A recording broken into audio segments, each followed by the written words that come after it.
मीराबाई अपने पूर्व जन्म में बंधुओं एक माधवी नाम की गोपी थी। एक बात सदैव याद रखना, जब तक विरह व्याप्त जीवन में नहीं होगा ना, तब तक ठाकुर जी का दर्शन नहीं हो सकता। ठाकुर जी को जीवन में प्रकट विरह ही करेगा। भक्ति में विरह नहीं आया, ठाकुर जी प्रकट नहीं होंगे। मीराबाई का विरह बहुत बड़ा है। हम लोग सुनते हैं पूरा जीवन उन्होंने विरह सहा। पूरा जीवन नहीं बंधुओं, पूरे एक युग तक मीराबाई ने विरह सहा है। माधवी नाम की गोपी हैं मीराबाई। नन्हे से गोपाल जी अपने द्वापर युग की कथा, पहले पूर्व जन्म की कथा सुने मीराबाई की। ठाकुर जी अपने सब ग्वाल बालों के साथ में आनंद करते हैं। सब ग्वाल बालों के साथ में ठाकुर जी, नन्हे से गोपाल जी खेल रहे थे। मधुमंगल, श्री दामा आदि ये सब, तन सुखा, मन सुखा, धन सुखा, ये सब ठाकुर जी के सखा हैं। बहुत ध्यान से सुनो।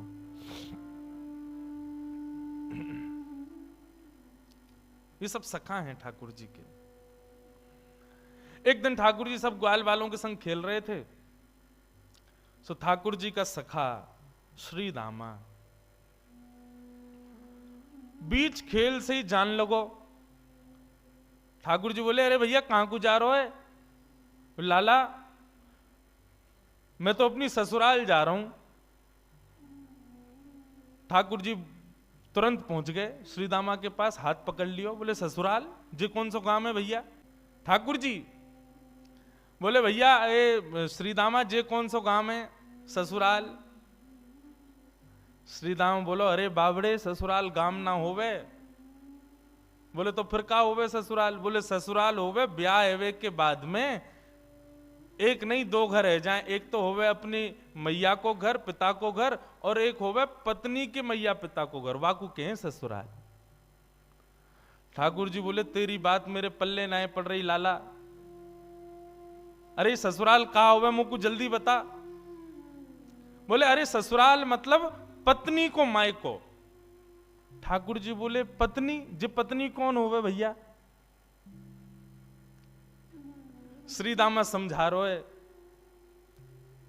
अरे लाला तू तो बड़ो भोरो है, नेक बड़ो है जाएगो तो तेरो ब्याह है जाएगो, तेरी पत्नी आ जाएगी। ठाकुर जी बोले, मेरी पत्नी आवेगी? बोले, हम बे तो फिर मेरो ससुराल कहां है? श्रीदामा बोला, मो का पता तेरो ससुराल कहां है? जब ब्याह होगा तब पता चलेगी तेरो ससुराल कहां है। अब तो ठाकुर जी हट करने लगे। बोले, ना मेरो ससुराल बता, मेरो ससुराल कहां है? श्रीदामा बोलो, अरे अपनी मैया से जाके पूछ ले, तेरी मैया बता देगी तेरो ससुराल कहां है। ठाकुर जी खेलते कूदते आज घर आए। यशोदा मैया रसोई घर में प्रसाद सिद्ध कर रही है। ठाकुर जी आके गोद में बैठ गए। बोले, मैया मेरो ससुराल कहां है? अब तो जैसे ही मैया ने सुनी मेरो ससुराल कहां है, लाला बोल लो। मैया बोली, लाला ये कहां से सीख आयो? बोले, आज मैया मैं खेल रहे हो तो श्रीदामा अपनी ससुराल गए हो, तो वो बोलो मैं ससुराल जा रहा हूं, तब से मेरे मन में आ रही मेरो ससुराल कहां है। मैया बोली, ससुराल लाला जब ब्याह है जाएगा तब आएगा ससुराल। बोले, जय श्रीदामा कह रहा हो, मेरो ब्याह कब होएगा मैया? बोले, अरे अभी तू बड़ो तो है जा लाला, तू पे मोह दोनों आवे ना। मैं खवाऊं तो खावे, मैं चलाऊं तो चले, मैं उठाऊं तो उठे, मैं नवाऊं तो नहावे।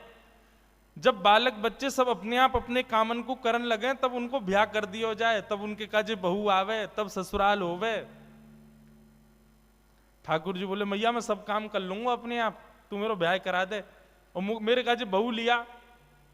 मैया बोली, नेक बड़ो तो है जा लाला, कहां ते लाऊं तेरे काजे बहू?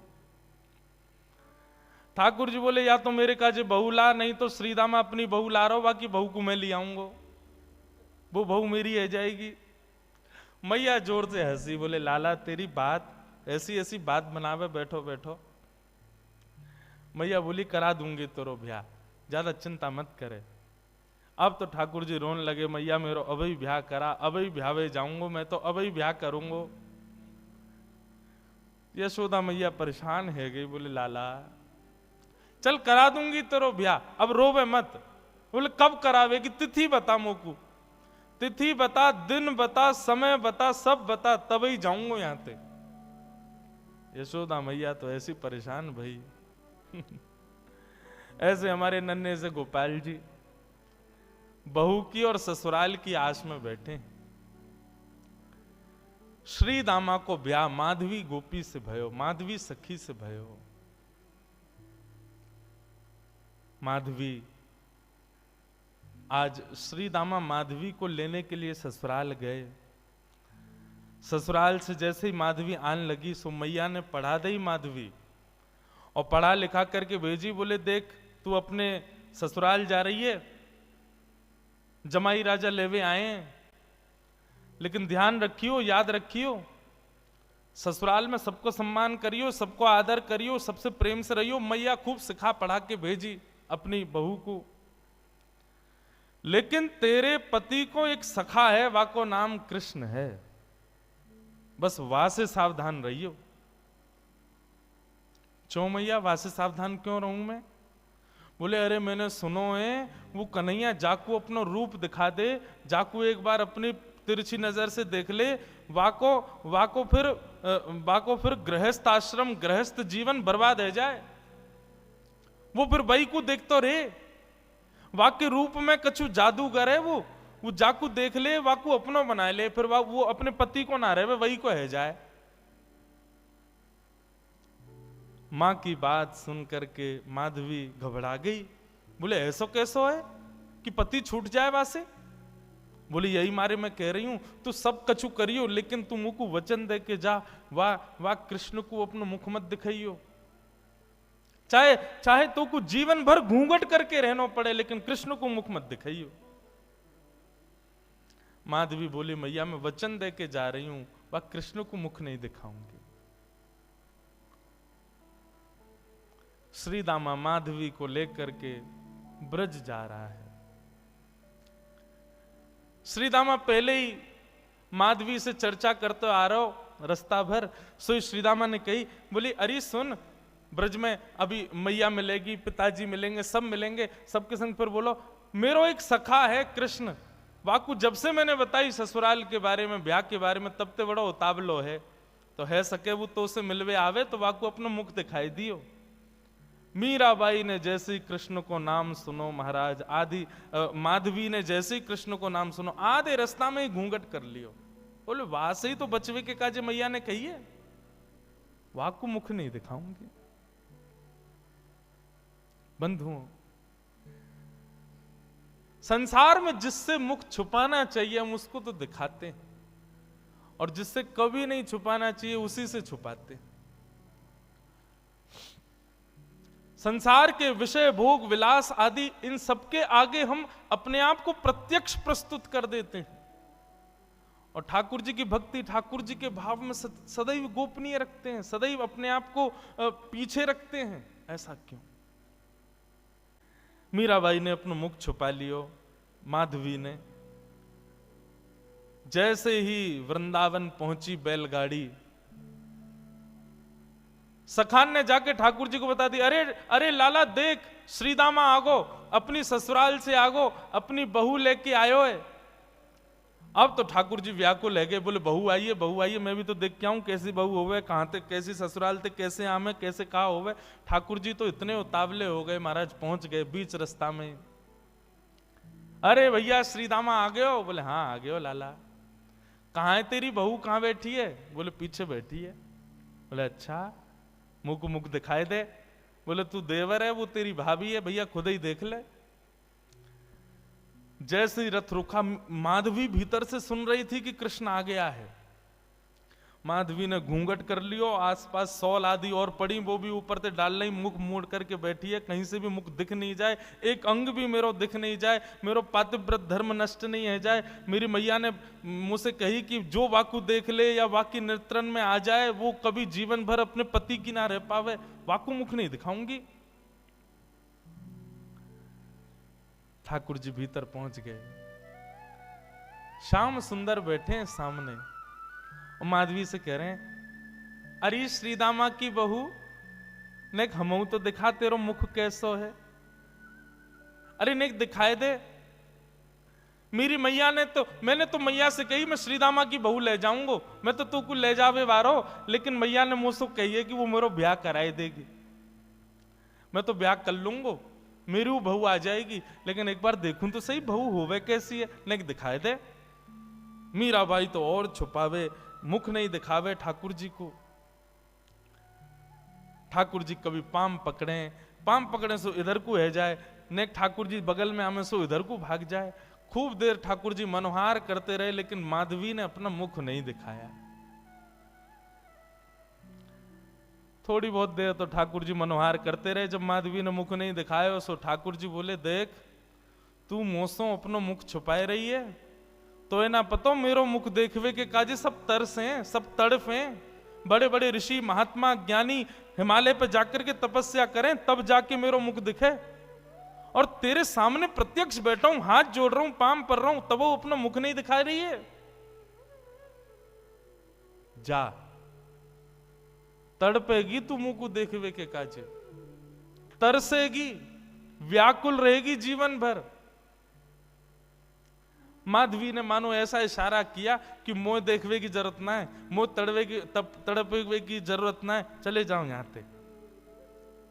ठाकुर जी निकल के बाहर आए, बोले अरे श्रीदामा, मोह तो लगे तेरी बहू भेड़ी दिखे, बाकी आंख कमजोर, बाकी एक आंख ते काणी है। श्रीदामा बोलो नहीं तो।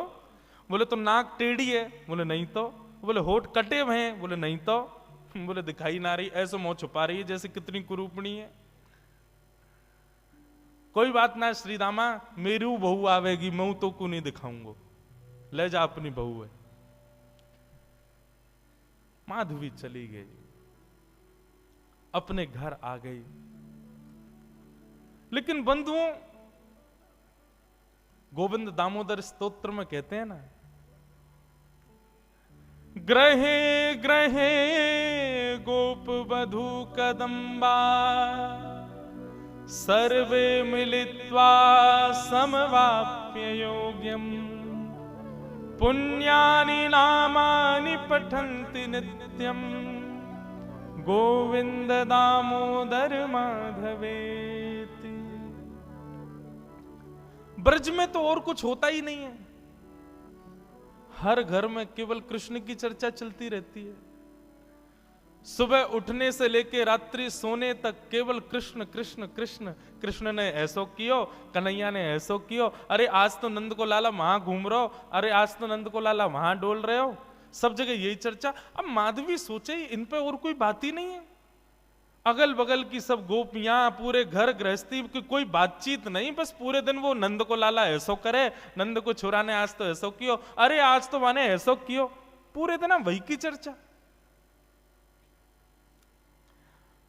अब माधवी कहे किससे, अपनी सास से कहे, अगल बगल की गोपियों से कहे, बोले तुम लोगन पे और कोई बात ना है, कभी बैठ जाओ, कहीं चले जाओ, 24 घंटा या कृष्ण कृष्ण कृष्ण कृष्ण वही की चर्चा करते रहो। और भी तो कई बातें गृह गृहस्थी की कर लो भैया, ये 24 घंटा कन्हैया।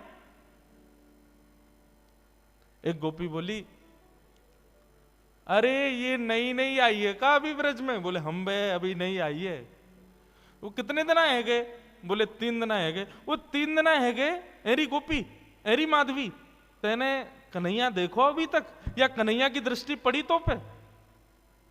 माधवी बोली, मैं नहीं दिखाऊंगी वाकू अपना मुख, मेरी मैया ने मनाई करके भेजो है कि वाकू मुख दिखावे से यही स्थिति है जाए जो तुम लोगन की, अपनी पति की चर्चा नहीं करो, वह नेक से कन्हैया की चर्चा कर रही हो, मैं तो ना दिखाऊंगी वाकू मुख। गोपियां सब बोली, यही मारे तेरे मुख से वाक्य काजे ऐसे दुर्वचन निकलने। अभी तेने वाको मुख देखो ना है, अभी तेने वाको रूप देखो ना है, यही मारे ऐसे बोल रही है। अरे जाद ना वो छवि दिख जाएगी ना, जाद ना वो मोहनी मूरत सांवनी सूरत तेरे चित्त में बस जाएगी ना माधवी, तू भी हमारी तरह वही की चर्चा करेगी। माधवी मन में सोचती भी है, ऐसा कहा है वाक्य रूप में जो और कोई चर्चा ना आवे चित्त में। नैना पलक लागे नहीं रूप देखे। अरे माधवी, वह कन्हैया को रूप कैसो है? बोले नेत्रन से जब वो सामने दिखेगा ना, तो जैसे पलक मानो झपकनो अपने आप को भूल जाएंगी, ये पलक नीचे आनो भूल जाएंगे। आज हम संसार की कोई वस्तु देखें तो पलक ना जाने कितनी बार झपके, हमें खुद को पता ना चले। बोले श्याम सुंदर जब नेत्रन के सामने आएंगे तो पलक भी भूल जाएंगी कि हमको झपकना है। ऐसा रूप है वाको। गोवर्धन के अंग अंग प्रति निरख नैन मन रहत नहीं। अरे वाको एक एक अंग ऐसा है कि एक अंग को देखेगी तो वर्षों तक एक ही अंग को चिंतन चलता रहेगा।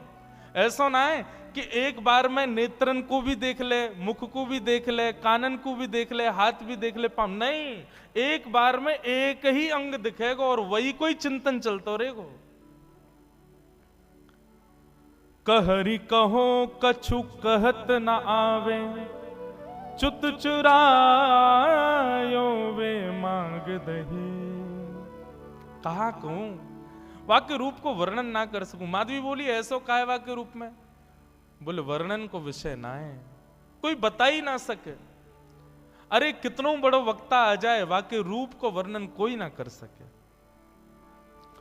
कुंभन दास प्रभु के मिलवे की, कुंभन दास प्रभु के मिलवे की, सुंदर बात सखियन सो कहे।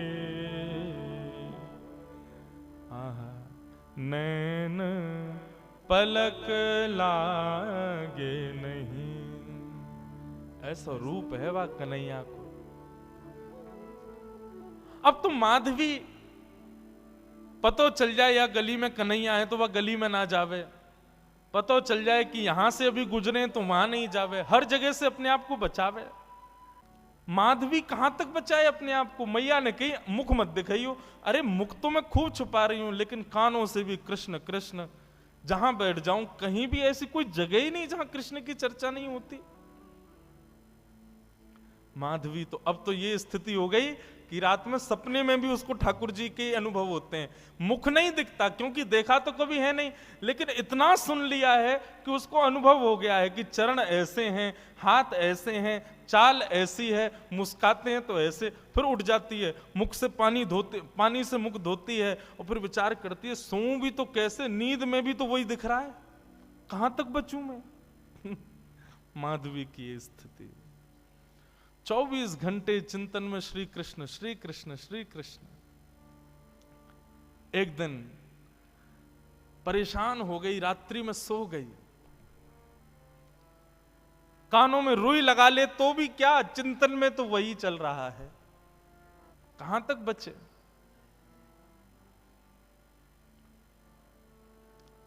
रात्रि में सोई थी, आज मानो मीराबाई को ऐसा लगा कि सुबह हो गई है, और तुरंत उठ करके हाथ मुंह धो करके माधवी ने मटका उठाया, यमुना जल भरने के लिए निकल पड़ी।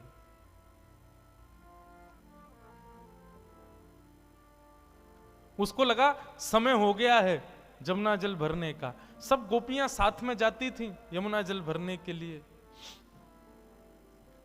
लेकिन मीरा आज माधवी समय से पहले ही उठ करके चली गई। उसको लगा कि समय हो गया है और पहुंच गई यमुना के तट पर। तट पर जाकर के देखा अभी तक कोई भी नहीं, अकेली मैं, बाकी सब कहां चली गई। हो सकता है मुझे विलंब हो गया हो, या मन में भाव आया मैं जल्दी आ गई हूं तो कोई बात नहीं, भर लेती हूं, आई गई हूं तो। अकेली है यमुना के तट पर माधवी। जैसे ही यमुना जल भरने लगी मटके में, रोज उठा के लेके जाती है खुद ही, लेकिन आज मटके में जल जैसे ही भरा, उठाया तो उठे ना, भार बढ़ गया है, भारी हो गया है। अब तो लगी है उसको उठाने में, कभी खूब प्रयास करती है, खींचती है, आसपास देखती है कोई आ जाए, कोई आके उठवा दे।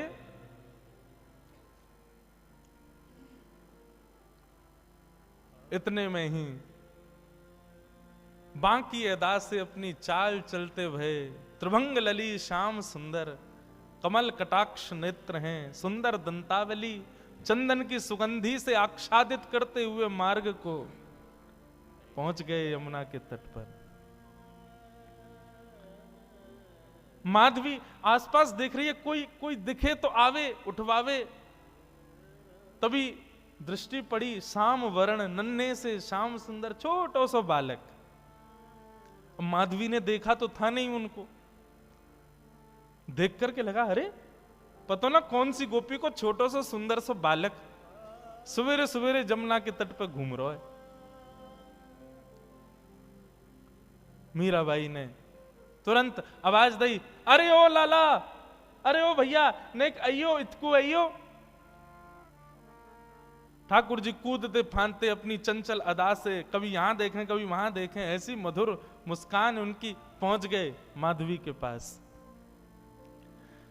एक बार को तो मानो जैसे देखती ही रह गई माधवी, लेकिन मन में ये एक बार भी नहीं आया कि ये वही तो नहीं है जिससे बचना चाह रही हूं। नन्नो सो बालक है, चंचल सोया को बदन है, जरूर कोई गोपी को छोरा होगो। मटकी रखी है और माधवी ने कही, अरे लाला तूने किए जल की भरी, यमुना जल की भरी मटकी ने ऊंचाई दे, मुंह पे उठना ही रही है, बहुत भारी है गई है। ठाकुर जी इशारों करके बोले हाँ मैं उठवाए दूं। अब भाई जैसे मीराबाई माधवी उठाने लगी, ठाकुर जी ने अपनी दोनों भुजान को वामे मानो जैसे एक भाव जैसो दियो, सोई मटकी उठ गई। अब मटकी तो उठी, ठाकुर जी नेक से नेक उठा के इतनी ऊपर तक कर देते, लेकिन ज्यों ज्यों मटकी उठाई ठाकुर जी त्यों त्यों लंबे रहते चले गए और बिल्कुल मीराबाई के सन्मुख खड़े है गए। ऊंचाई करके जैसे ही मटकी शीश पे धारण कराई, शीश पे मटकी धारण करते ही माधवी ने अपने नेत्रन से सामने देखो, और जैसे ही सामने देखा, आहा, वरहा पीडम नटवर वपुः कर्णयो कर्णकारम, विभ्रदवासः कनक कपिसं वै जयंतीं चमालां, रंध्रान वेणु वधर सुधया पूरयन गोप वृंदै वृंदारण्यम, स्वपद रमणम प्राविशद गीत कीर्ति। दोनों भुजा से मटकी पकड़ रखी है, नेत्रों से सामने श्याम सुंदर को देख रही है, मुख खुला हुआ है, प्रश्वेत के बिंदु माथे से नीचे गिर रहे हैं, और अचेत अवस्था में मीराबाई उनके रूप को देख रही है, माधवी उनके रूप को देख रही है।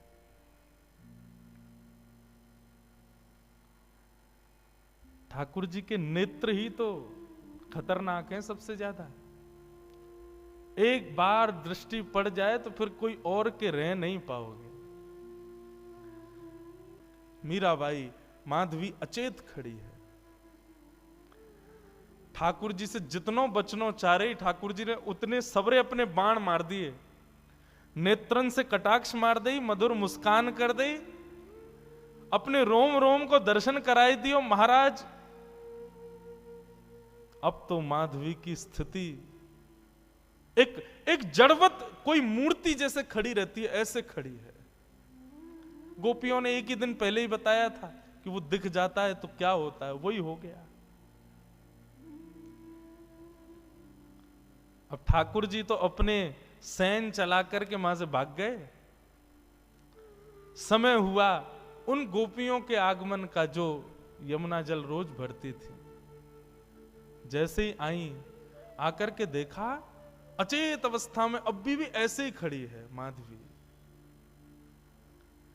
सबने आकर के देखो, अरे ये तो हमारी माधवी है, अरे ऐसे कैसे खड़ी है भैया, अरे सांप सूंघ गए हो का है गो, ये तो ऐसे मूर्तिमंत है कि खड़ी है। कोई हाथ पकड़े, कोई पाम पकड़े, कोई मुख को खींचे, थोड़ी हिलावे, लेकिन बिल्कुल मूर्तिमंत। नेत्रों से केवल 2 अश्रुबिंद गिर रहे हैं, आंखें पलक झपक भी नहीं रही हैं, मानो केवल देह खड़ा हो। चित्त वृत्ति तो ले गया अपने साथ, खड़ी। एक गोपी बोली, अरे का है गो, कोई ने टोना कर दियो का, कोई ने मंत्र फूक दियो का। एक गोपी मंद मंद मुस्काए के बोली, बोले कहीं ऐसा तो ना है नंद जी को छोनाया ने देख लियो होए। अरे जो ज्यादा वासे बचवे को प्रयास करे वो वही कोई पकड़े। ये बहुत घूमती ना, वाकू नहीं देखूंगी, वाकू मुख नहीं दिखाऊंगी, वासे वाकू वा की तरफ नहीं करूंगी, मुझे लगे कहीं वही ने तो याकू अपनो दर्शन नहीं करा दियो।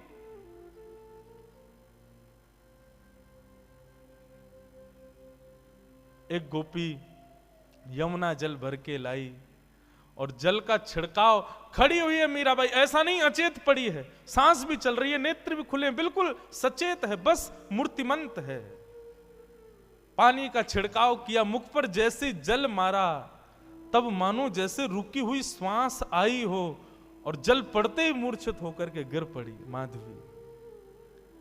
जल का छिड़काव किया, पैरों को मलना शुरू किया, हाथ दबाए, तब जाकर के चेतना आई और चेतना आकर के उठते ही बोली, वो कहां है, वो कहां चला गया?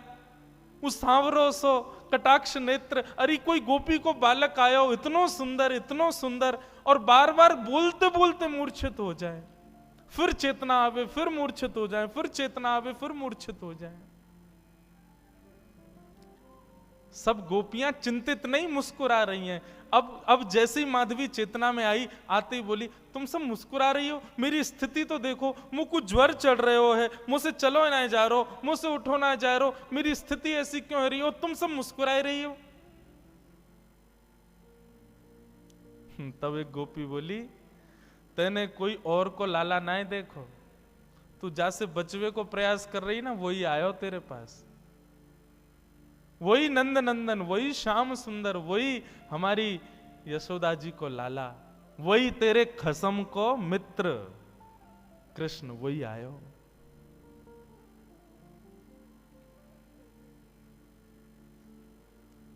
मीराबाई, माधवी अब तो बेचैन हो गई, मैं कहां करूं, कहां जाऊं, मुझको घबराहट है रही है, मुंह से उठो ना जा रहा, मुंह से चलो ना जा रहा, मैं बोल भी ना पा रही, बार बार अचेतना है रही है, कछु करो ना। सब प्रकार के प्रयास किए, लेकिन माधवी कहे नहीं, अब तो एक ही उपाय है कि वाके सामने मुंह को ले चलो, मुंह को दिखाए दो, वाको रूप दिखाए दो। सजल श्याम घन वरण लीन है, फिर चित अनत न भटक्यो, मेरो मन गिरधर छवि पे अटके। माधवी अब पूछ रही है, मैं क्या करूं, मैंने तो बहुत रोका, बहुत बचाया अपने आप को कि उसके सामने कभी ना पड़ूं, लेकिन मेरा ब्याह भी तो ब्रज में हुआ ना, जहां कानों से, आंखों से, नाक से, जीभ से, त्वचा से, सब जगह से कृष्ण ही जाता है भीतर, मैं कहां तक रोकूं खुद को। और जब अब आ चुका है भीतर, जब वो चित्त में बैठ गया, तो अब मैं क्या करूं, मेरे बस में नहीं अब कुछ भी। लगन लगी घन श्याम की जाए, लगन लगी घन श्याम की जाए, लगन लगी घन श्याम। स्थिति क्या होती है, धरत कहूं पग परत है कित हूं, रखोगे कहीं पैर और जाएगा कहीं। धरत कहूं पग परत कित हूं, भूल जाए सुधि धाम की। छवि निहार नहीं रह सार कछु, छवि निहार नहीं रह सार कछु, धरि पल निस दिन जाम की जाए, लगन लगी घन श्याम की जाए, लगन लगी घनश्याम की। बंधुओं, ठाकुर जी कुछ रूपों से आकृष्ट करते हैं। पंच रस तो प्रमुख हैं, रूप, रस, स्पर्श, गंध और शब्द। माधवी के साथ क्या हुआ? 24 घंटे ब्रज में कृष्ण की चर्चा चलती रहती है, तो ना चाहते हुए भी कृष्ण चिंतन जा रहा था चित्त में। कृष्ण की कथा प्रवेश कर रही थी चित्त में। चित्त में कथा ने प्रवेश किया, तब रूप ने आकृष्ट किया। मीराबाई, माधवी, अब स्थिति हो गई, धरती कहीं है, पैर जाता कहीं है, चलती कहीं है, बैठती कहीं है, सोचती कुछ है, करती कुछ है। जित मुंह उठे तित ही धावे, मतलब जहां मुख घूम जाता वहीं को दौड़ने लग जाती हैं। वो खड़े श्याम सुंदर, मुख यहां घूम, अरे वो खड़े श्याम सुंदर। जित मुंह उठे तित तित ही धावे, सूरत न छाया धाम की।